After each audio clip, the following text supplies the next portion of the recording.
Bonjour et bienvenue dans cette nouvelle vidéo. En fait, après avoir vu plusieurs notions concernant les variables, leur type et les constantes, etc. Donc le moment est venu pour voir une autre notion concernant ce qu'on appelle les opérateurs. Et la première question qu'on peut se poser, c'est qu'est-ce qu'un opérateur?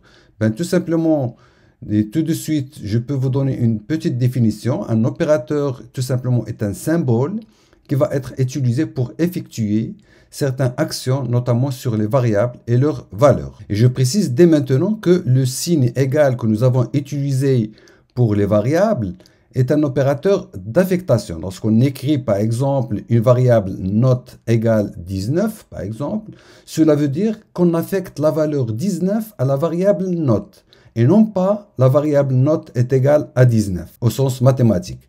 Donc faites bien attention, le signe égal utilisé avec une variable, c'est-à-dire lorsqu'on écrit le nom d'une variable suivi du signe égal, ce signe n'a pas le sens d'égalité au sens mathématique, mais il a du sens d'affectation, c'est-à-dire on affecte une valeur à la variable, tout simplement. Et dans la vidéo suivante, nous allons voir les opérateurs de comparaison et en ce moment-là, on va aborder en détail le signe d'égalité. Mais maintenant, dans cette vidéo, nous allons étudier ce qu'on appelle les opérateurs arithmétiques et je pense que vous êtes familier avec la majorité d'entre eux. Donc d'abord, il y a les opérateurs d'addition qui permettent tout simplement de faire l'addition de deux valeurs ou bien plusieurs valeurs. Il y a l'opérateur de soustraction, le moins, puis l'opérateur de multiplication, puis l'opérateur de division, l'opérateur symbolisé par le pourcentage ou bien par le signe de pourcentage indique tout simplement le modulo, c'est-à-dire le reste de la division euclidienne, tout simplement. Pour la puissance, on utilise double étoile. Voici donc notre fichier index.php sur lequel nous sommes en train de faire les démonstrations. Donc je vais supprimer tout ce code de la vidéo précédente pour aérer notre code tout simplement.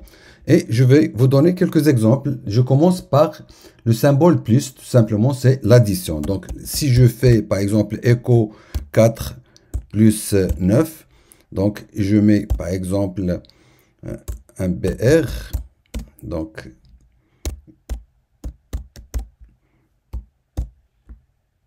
j'enregistre, je reviens à mon navigateur, j'actualise, donc vous voyez qu'il est égal à 13, tout simplement, c'est 4 plus 9. Si au lieu de plus, je mets moins, par exemple, j'enregistre et je reviens à mon navigateur et j'actualise, donc vous voyez que c'est moins 5, tout simplement, 4 moins 9 égale à moins 5.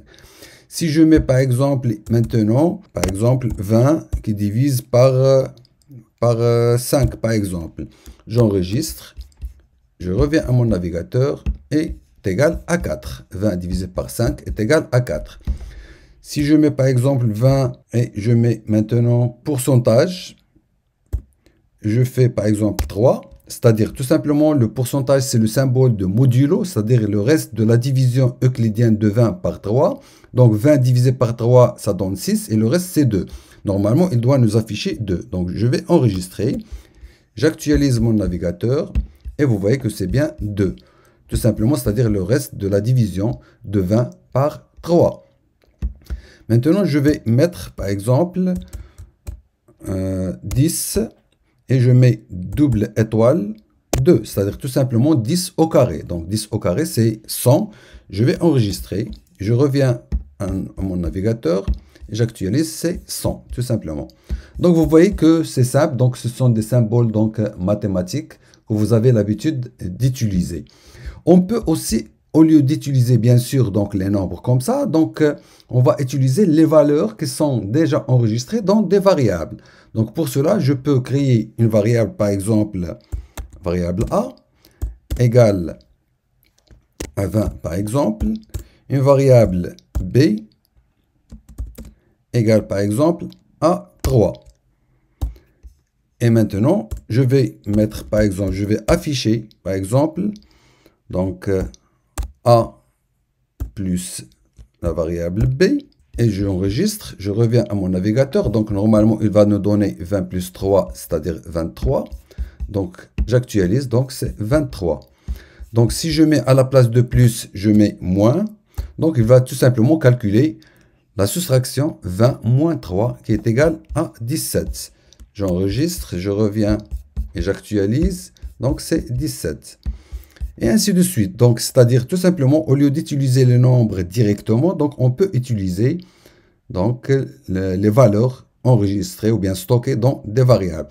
Si je mets par exemple pourcentage, c'est-à-dire la division euclidienne de A par B, quel est son reste, tout simplement. Donc 20 divisé par 3, on a dit 6. Donc je vais modifier par exemple la valeur de ces variables. Je vais mettre par exemple ici 13. J'enregistre, c'est-à-dire 20 divisé par 13 donc, est égal à 1 et le reste serait 7. Donc si j'actualise mon navigateur, donc ça donne 7 tout simplement, c'est-à-dire le reste de la division euclidienne de 20 par 13.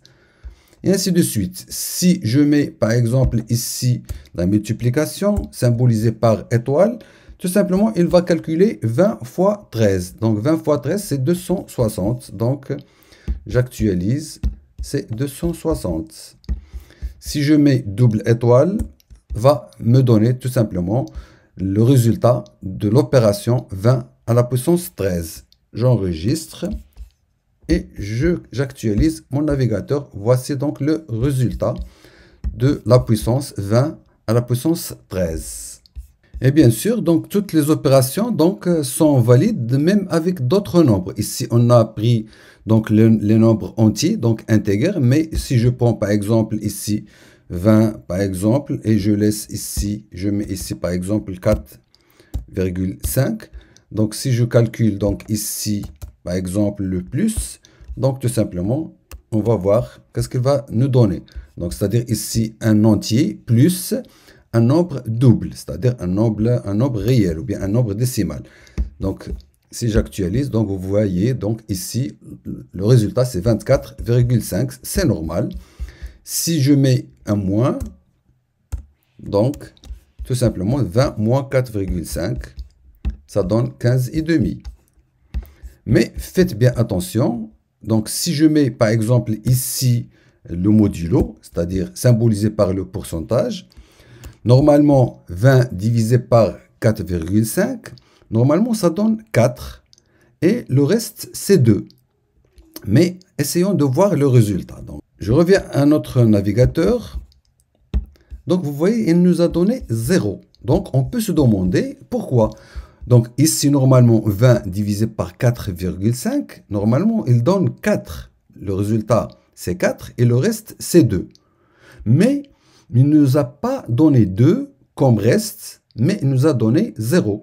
Alors pourquoi? Donc tout simplement l'opérateur modulo convertit les deux nombres qu'on a ici donc en nombre entier avant le traitement et retourne le reste de la division. Ici, par exemple, avant de mettre l'opération modulo, donc il a converti donc 20 donc en entier, puisqu'il est déjà en entier, donc il reste en entier. Mais pour 4,5, il l'a converti en entier, donc c'est-à-dire il a pris uniquement le 4. Et par conséquent, il a divisé 20 divisé par 4 égale à 5 et le reste c'est 0.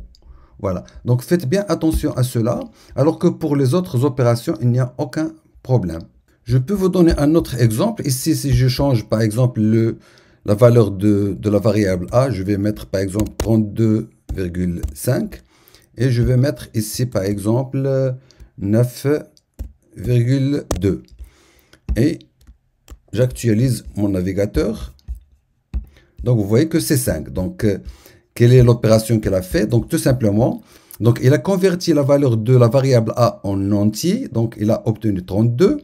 Ici, il a converti 9,2 donc pour obtenir uniquement 9. Donc 32 divisé par 9 est égal à 3. Et le reste c'est 5. Parce que 3 fois 9 c'est 27. Et le reste c'est 5. C'est pour cela qu'il nous a affiché tout simplement 5. Donc faites bien attention. L'utilisation de modulo, donc c'est-à-dire cela désigne la division euclidienne, c'est-à-dire entre des entiers. Et c'est tout pour cette vidéo. Je vous dis à tout de suite.